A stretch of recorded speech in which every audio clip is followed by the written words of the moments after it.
The metallic clang of my daughter's beautifully wrapped birthday gift hitting the bottom of a kitchen trash bin still echoes in my nightmares. But that day it wasn't just the sound of a present being discarded. It was the sound of my family finally shattering into a million pieces. I remember holding that invitation in my hands, a pink envelope covered in glitter, Vanessa's perfect cursive spelling out my name. It was Madison's 11th birthday, and I held it longer than necessary, feeling the immense weight of what accepting it truly meant. My daughters, Emma, 9, and Lily, 7, pressed against me, practically vibrating with excitement at the thought of seeing their cousin. "Can we go, Mom, please?" Emma bounced on her toes while Lily, her little fingers sticky from a popsicle, clutched my sleeve. I should have seen the warning signs then. It had been 3 months since Vanessa and I last spoke, and that conversation ended with her slamming down the phone, furious because I'd suggested Madison shouldn't skip school for a shopping trip. "You always think you're better than everyone else," she'd sneered. Before that, at Christmas, Mom had casually dropped a comment about my divorce being an embarrassment to the family. Dad, as usual, just nodded along, his silence somehow louder and more damning than her words. But this invitation felt different. This, I desperately convinced myself, was an olive branch. Madison was just a child, innocent in the endless adult drama that always seemed to consume our family. I wouldn't punish my niece for her mother's issues. The morning of the party, I dressed my girls with care. Emma glowed in a blue sundress adorned with sunflowers, while Lily, ever the free spirit, insisted on her rainbow tutu. I, on the other hand, chose a simple cream blouse and jeans. Nothing flashy. I'd learned years ago that in this family, standing out meant becoming a target. We stopped at the toy store, the one with the elaborate window displays that made kids press their noses against the glass. Months ago, back when things were merely tense, not hostile, Madison had mentioned wanting an art set. I found a magnificent one. Watercolors, brushes, canvases, even a small wooden easel. The price made me wince, but I carefully wrapped it in silver paper with a vibrant purple bow. "She's going to love it," Emma chirped from the back seat as we drove towards Vanessa's house in the suburbs. The neighborhood was one of those meticulously planned communities where every lawn was identical, and HOA rules dictated the exact shade of your curtains. Cars already lined the street when we arrived, my parents' Buick, Aunt Carol's minivan, and several belonging to Vanessa's in-laws. The front yard had been transformed into a carnival. A bounce house, balloon arches, a cotton candy machine, and the distant thud of pop music Madison probably adored. My stomach tightened. Emma carried the gift, so proud to be helping. Lily held my hand, suddenly shy amidst the visible crowd. The front door stood open, a steady stream of guests flowing in and out. Inside, Vanessa, her blonde hair styled in perfect waves, wore a designer dress that probably cost more than my monthly grocery budget. I watched her hug Mrs. Peterson from down the street, her voice a theatrical projection of forced enthusiasm. "Sarah, oh my goodness, thank you so much for coming. Madison will be thrilled." That particular pitch was reserved for people she was trying to impress. We stepped through the doorway. The living room was decorated to an inch of its life. Streamers, banners proclaiming "Happy 11th Birthday, Madison," in letters large enough to read from space. A massive table groaned under the weight of gifts, all wrapped in coordinating paper that matched the party's purple and silver theme. Vanessa stood just 5 feet away. Her eyes passed over us like we were furniture. "Hi, Vanessa," I said, trying to keep my voice steady. "The place looks beautiful." She turned instantly to greet the family behind us, the Johnsons, whose son was in Madison's class. "Robert, Jennifer, you made it. Come in, come in."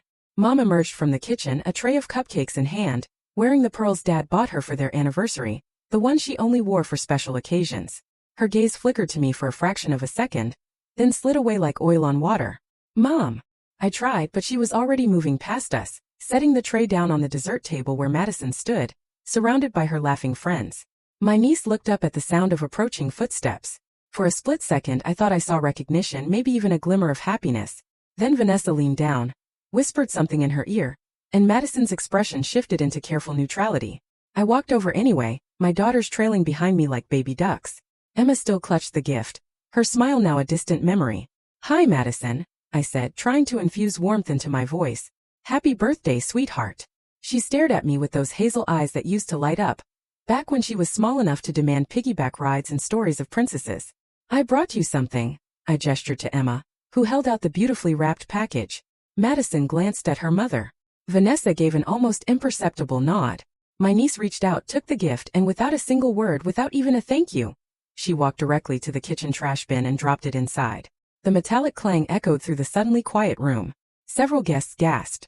Others looked away, embarrassed, as if we were the ones who had committed the offense. Emma's face crumpled, tears welling in her eyes. Lily pressed against my leg, utterly confused. Madison, honey, what? I started, but Vanessa cut me off, her voice sickeningly bright. Daniel and Amy, you're here. She rushed past us, embracing the couple who just arrived, acting as if nothing had happened.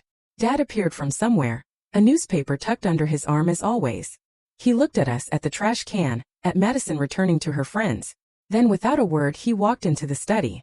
The party continued to flow around us like a relentless river around a stone. Guests arrived in a steady stream, each one greeted by name with hugs and enthusiasm.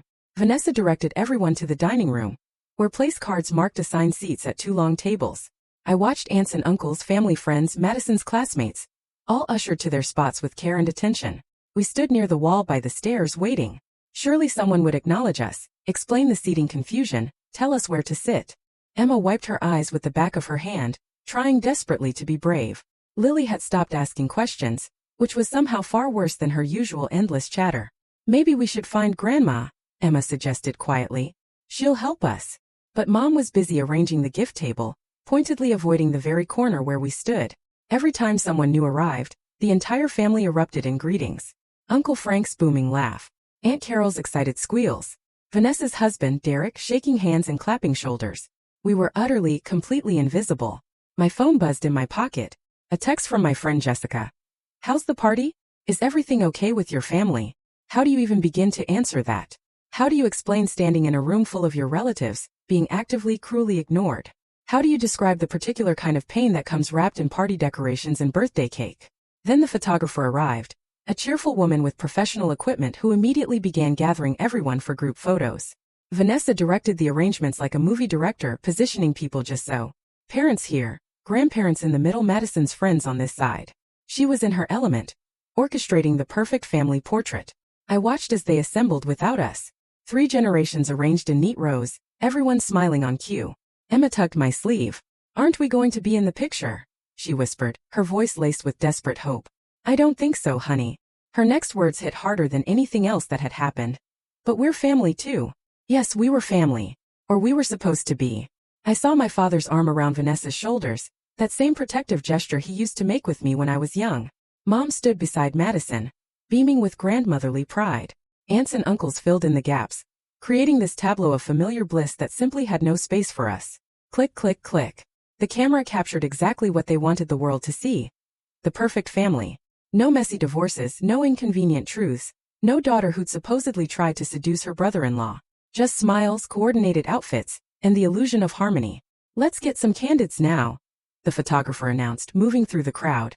She snapped pictures of kids playing, adults chatting, Madison opening gifts at the table. And every single time her lens swung toward our corner, someone, a cousin, an aunt, a family friend, would step directly into frame, blocking us out.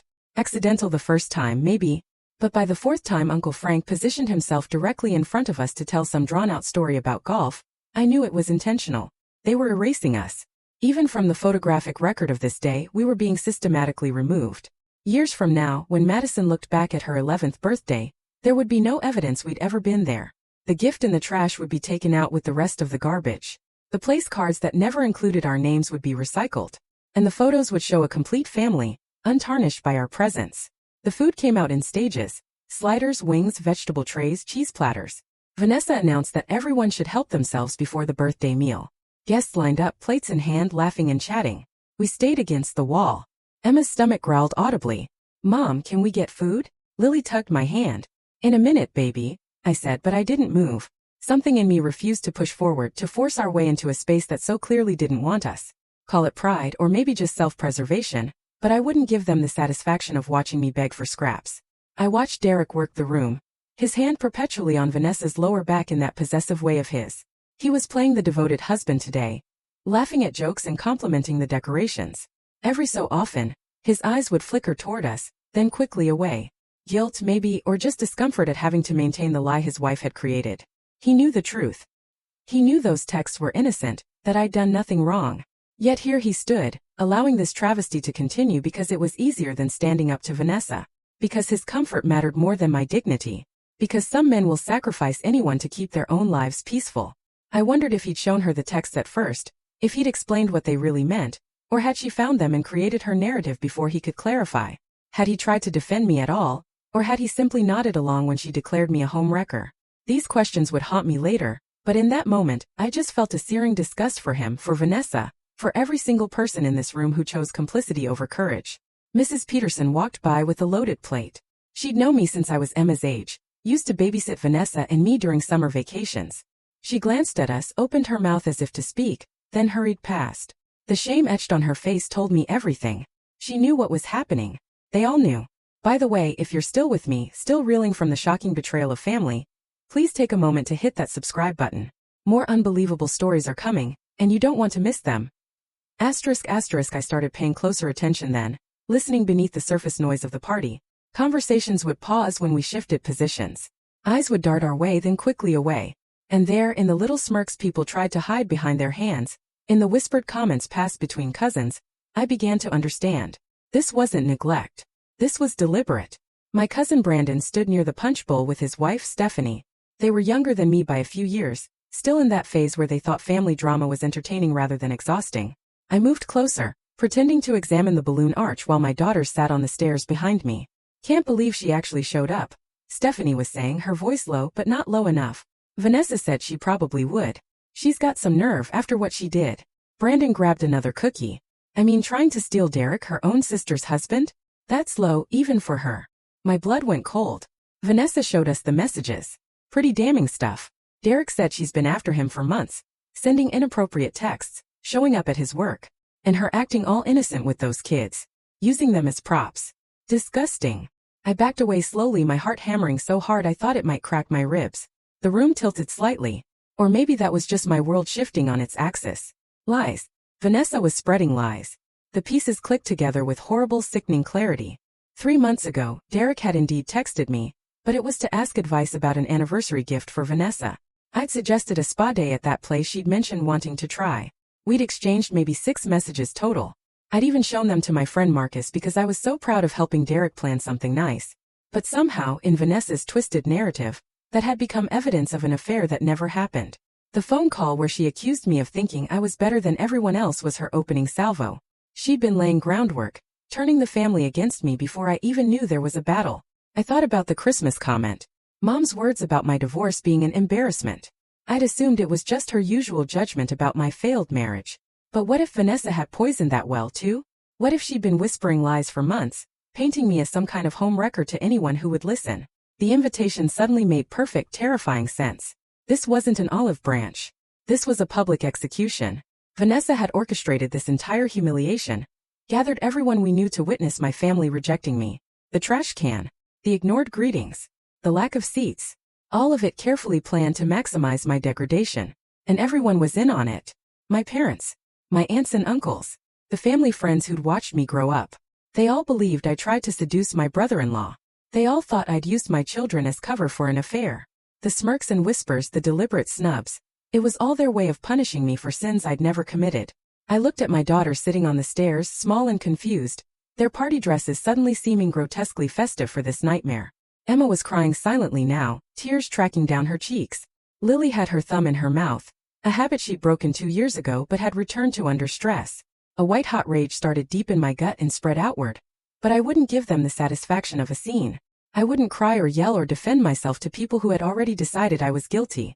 I walked to the stairs and knelt in front of my girls. "Hey babies," I whispered, my voice incredibly calm. "I think this party isn't really our style. How about we go get ice cream instead? The good place with the toppings bar." Emma's eyes widened. "Really? We can leave. We absolutely can leave." I helped Lily to her feet, took both their hands. We moved towards the door. Nobody stopped us. Nobody even looked up. The party continued its chaotic flow. A celebration of everything I'd supposedly tried to destroy. My hand was on the doorknob when Madison appeared beside us. She held a small gift bag, one of the party favors Vanessa had prepared for guests. "You forgot this," she said, her voice barely audible. I looked down at my niece, this child who'd thrown my carefully chosen present in the trash because her mother told her to. She wouldn't meet my eyes. "Keep it," I said softly, my voice still steady. "Happy birthday, Madison. I hope you have a beautiful year." Her face crumpled just a little, something raw breaking through the careful mask Vanessa had constructed. But I was already opening the door, leading my daughters into the late afternoon sunshine. We drove in silence for the first few minutes. Emma stared out the window. Lily had finally removed her thumb, but she was clutching her seat belt with both hands. Did we do something wrong? Emma asked finally, her voice small. No, baby. You did everything right. Sometimes adults make really bad choices and kids get caught in the middle. That's not your fault. Why did Madison throw away the present?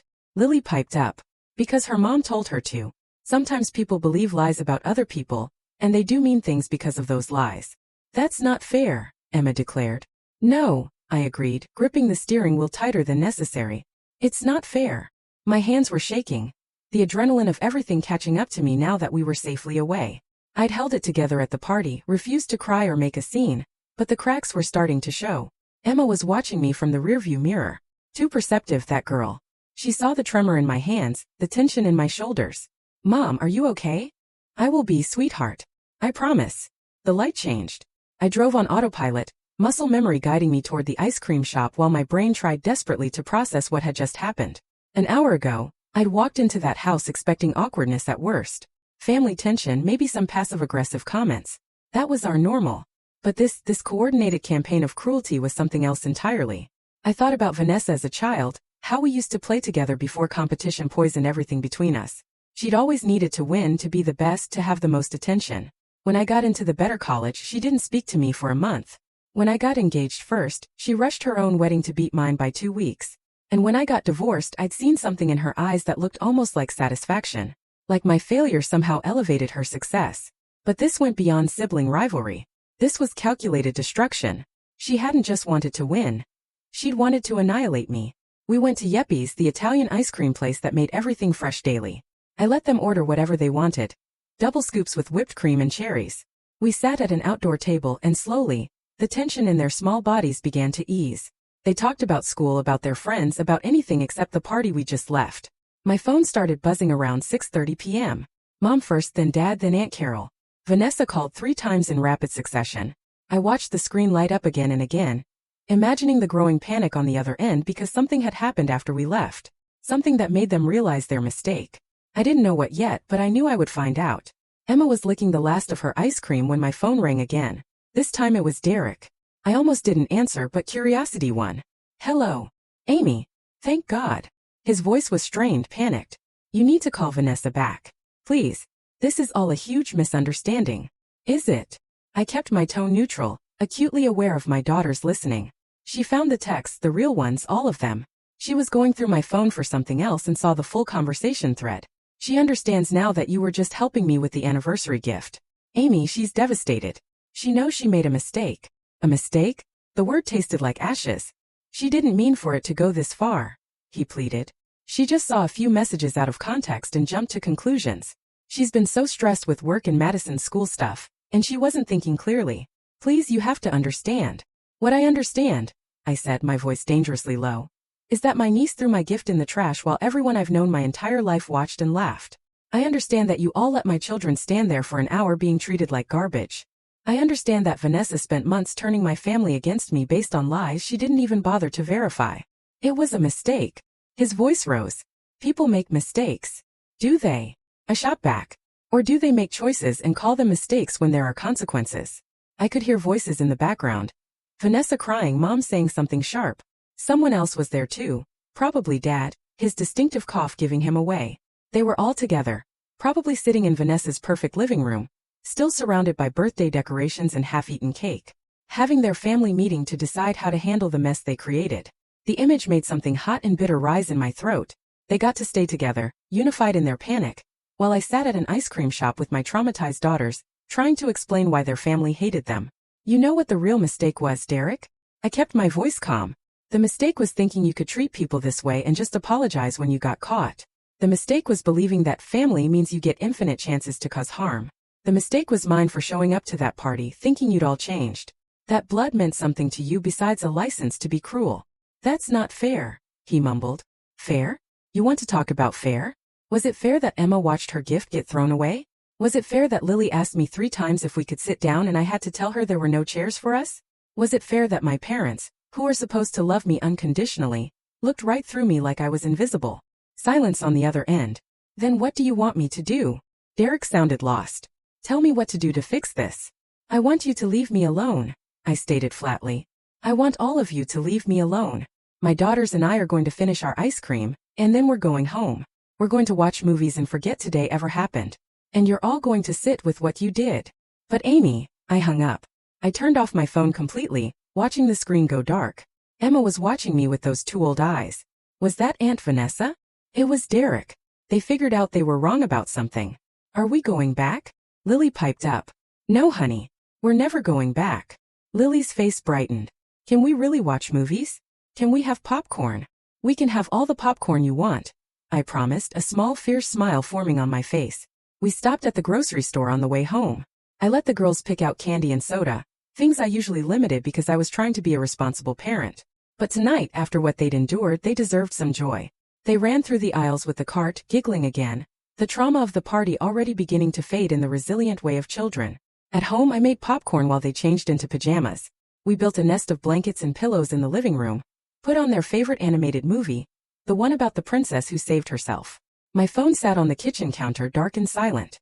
I imagined it filling with messages, voicemails piling up, texts growing increasingly desperate. Let them stew. Let them feel a fraction of the fear and confusion my daughters felt standing in that living room. Around 9 p.m., after the girls had fallen asleep on the couch, I finally turned my phone back on.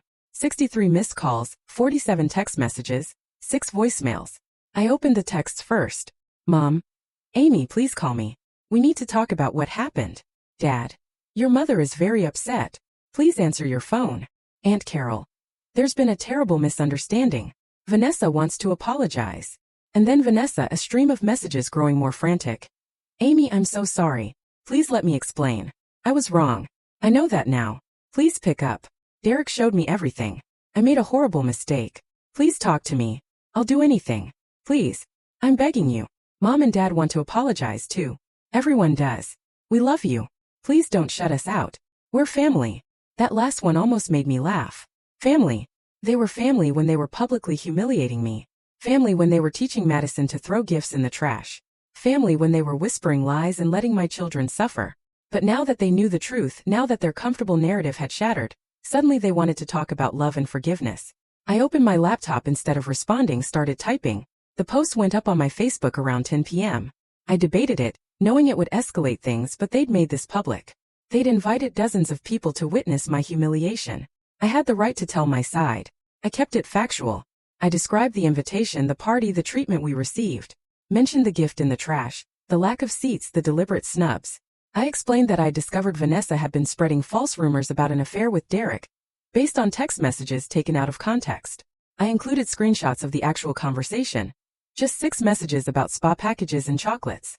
I ended it simply. I took my daughters for ice cream instead. We had a much better time. Then, with a deep breath, I tagged everyone who had been at that party. The comments started within minutes. Friends from college, coworkers, parents from my daughter's school, all expressing shock and support. Some shared their own stories of family betrayal. Others just sent heart emojis and words of encouragement. An hour later, people who'd been at the party started commenting. Mrs. Peterson. I'm so ashamed I didn't speak up. I'm so sorry, Amy. Cousin Brandon. I should have asked questions instead of believing gossip. I hope you can forgive me. Others piled on, apologizing, explaining, making excuses. I didn't respond to any of them. I just let the post sit there. A mirror reflecting their collective guilt. My phone rang. Vanessa. I declined the call. She tried again, declined. Then Mom, Dad, Aunt Carol, all in succession. I declined them all. Finally, a text from Vanessa that was different from the others. Please. Madison is asking about you. She wants to apologize. She's crying because she understands what she did was wrong. She's 11, Amy. Don't punish her for my mistakes. That one gave me pause. Madison was a child, caught between her mother's paranoia and her own confusion. She'd done what kids do, followed the lead of the adults she trusted. Could I really blame her for that? But then I remembered the casual cruelty. How she'd shrugged before dropping that gift. The way she turned back to her friends without a second glance. The party favor she'd offered at the door like a consolation prize. Madison was 11. Old enough to know that throwing away gifts was hurtful. Old enough to understand that people were being excluded. Old enough to choose kindness and instead choose performance. I texted back. Madison can write me a letter if she wants to apologize. You'll deliver it through my mailbox. No contact otherwise. Vanessa's response was immediate. Thank you. Thank you so much. Can we talk, please? I need to explain. I blocked her number. Then Mom's, then Dad's. I went through my contacts and blocked everyone who'd been at that party. Everyone who'd stood silent while my daughters were humiliated. The phone finally went quiet. The post continued to blow up overnight. Shares and comments multiplying. By morning, it had been seen by over 2,000 people. Vanessa's carefully constructed reputation, the perfect sister with the perfect family in the perfect house, lay in ruins. People who'd admired her now saw the cruelty underneath, the deliberate, calculated nature of what she'd done. Some of her friends tried to defend her in the comments. Everyone makes mistakes. She was just protecting her family. You're being vindictive by posting this publicly. But others, people who knew both of us, shut that down fast. She planned an entire party around humiliating her sister. She threw a child's gift in the trash. She turned the whole family against Amy based on lies. I made pancakes for breakfast. Emma and Lily were quiet, still processing yesterday. We ate together at the kitchen table, sunshine streaming through the windows, and I felt something shift inside me. A weight lifting. I'd spent so much energy trying to maintain family relationships that drained me. Accepting judgment and criticism because that's what you did for family. Swallowing hurt to keep the peace. But peace at what cost? Peace that required me to endure public humiliation? To watch my children suffer? That wasn't peace. That was surrender. Emma pushed her pancakes around her plate. Are we going to see Grandma and Grandpa again? I considered the question carefully. I don't know, sweetheart. Right now, being away from them feels safer and happier. Maybe in the future things will change. Maybe they won't. But what I know for sure is that you and Lily and I are a family. We take care of each other. We show up for each other. We don't tear each other down. And that's enough. She nodded, satisfied with that answer in a way that broke my heart a little. 9 years old and already learning that family isn't always safe. That blood doesn't guarantee loyalty. That sometimes the healthiest thing you can do is walk away. The doorbell rang around noon. I looked through the peephole to see Vanessa standing on my porch. Mascara streaked down her face, looking like she hadn't slept. I didn't open the door. She knocked. Amy, please. I know you're in there. Just give me 5 minutes. Please. I stayed silent and still. After a few minutes she tried again. I'm sorry. I'm so sorry. I don't know what else to say. I was crazy and jealous and I wasn't thinking straight. Derek and I were fighting and I saw those messages and I just snapped. I know that's not an excuse. I know I hurt you and Emma and Lily. I know I destroyed everything, but you're my sister. You're my only sister. Please don't cut me out completely. The girls had gone upstairs when the doorbell rang. I could hear them playing in Emma's room, their voices floating down. They'd moved on in the way children do. The previous day's pain not forgotten, but set aside in favor of Barbie dolls and imagination. But I hadn't moved on. Standing there listening to Vanessa cry, I felt nothing but cold emptiness where love used to live. She wasn't sorry she'd lied. She was sorry she'd been caught. Sorry that her lies had been exposed to everyone who mattered. Sorry that she was facing consequences for once in her privileged life. Go away, Vanessa, I said through the door, my voice steady, uncompromising. You're not welcome here. Please. You had months to realize you were wrong. Months to ask me directly about those texts. Months to give me the benefit of the doubt. Instead, you weaponized my family against me. You taught your daughter to be cruel. You orchestrated public humiliation. You don't get to say sorry and have everything go back to normal. What do you want from me? Her voice cracked. Tell me what to do and I'll do it. I want you to leave, I replied. I want you to sit with what you've done. I want you to understand that actions have consequences, and relationships don't have an undo button. You destroyed something that can't be fixed with an apology. Silence. Then footsteps retreating down the porch stairs. The sound of a car door, and an engine starting. I watched through the window as she drove away, hunched over the steering wheel. My phone, still bombarded with notifications despite the blocks, showed a new post from Mom. Public. Tagged me, even though I couldn't see it without unblocking her first. My friend Jessica sent me a screenshot. I want to publicly apologize to my daughter Amy for the terrible hurt we caused her and her children yesterday. We were misled about certain situations and reacted without knowing the full truth. Amy, if you're reading this, please know that we love you and we're deeply sorry. We hope you can find it in your heart to forgive us. Too little, too late. And notably, no mention of Vanessa being the source of the misleading information. No acknowledgement of the calculated cruelty. Just we were misled. Passive voice. No accountability. They were sorry I found out and made it public. Not sorry for what they'd actually done. Days passed. The calls and texts eventually slowed, then stopped. The Facebook post faded from everyone's feeds, replaced by new drama and daily life. Vanessa made her profile private. Mom stopped posting altogether for a while. Derek reached out one more time through my work email, asking if I'd be willing to meet with a family therapist to work through these issues. I marked it as spam. Madison's letter arrived 2 weeks later, slipped through my mail slot in a lavender envelope. Her handwriting was careful, the kind of penmanship teachers praise. Each letter perfectly formed. Dear Aunt Amy, I'm sorry I threw your present in the trash. That was really mean. Mom explained that she made a mistake about you and Uncle Derek, and that you didn't do anything wrong. I feel bad that I was mean to you and Emma and Lily. You probably don't want to be my aunt anymore, and I understand, but if you ever want to talk to me again, I would like that. I miss you. Love, Madison. I put the letter in a drawer. Maybe someday I'd respond. Maybe someday the anger would fade enough to allow compassion for a child who'd been used as a weapon in her mother's war. But not today. Not yet. Emma asked about it once more a few weeks later during dinner. Do you think we'll ever see them again? Grandma and everyone. I considered the question carefully. I don't know, sweetheart. Right now, being away from them feels safer and happier. Maybe in the future things will change. Maybe they won't. But what I know for sure is that you and Lily and I are a family. We take care of each other. We show up for each other. We don't tear each other down. And that's enough. She nodded, satisfied with that answer in a way that broke my heart a little. 9 years old and already learning that family isn't always safe. That blood doesn't guarantee loyalty. That sometimes the healthiest thing you can do is walk away. That night, after the girls went to bed, I sat on the back porch with a glass of wine. The spring air was cool, stars visible despite the suburban light pollution. My phone sat silent beside me, all the blocked contacts creating a buffer of peace. I thought about the party, the trash can, the smirks and whispers. I thought about standing there with my daughters, invisible and humiliated. I thought about the moment I understood what Vanessa had done, the calculated nature of her revenge for sins I never committed. And I thought about walking out that door, taking my girls for ice cream, turning off my phone, and choosing peace over performance. They called and texted, desperate to undo the consequences of their actions, desperate for forgiveness that would let them feel better about themselves, without actually changing anything. They wanted absolution without accountability, reconciliation without recognition of harm. But I'd learned something standing in that living room, surrounded by people who should have loved me.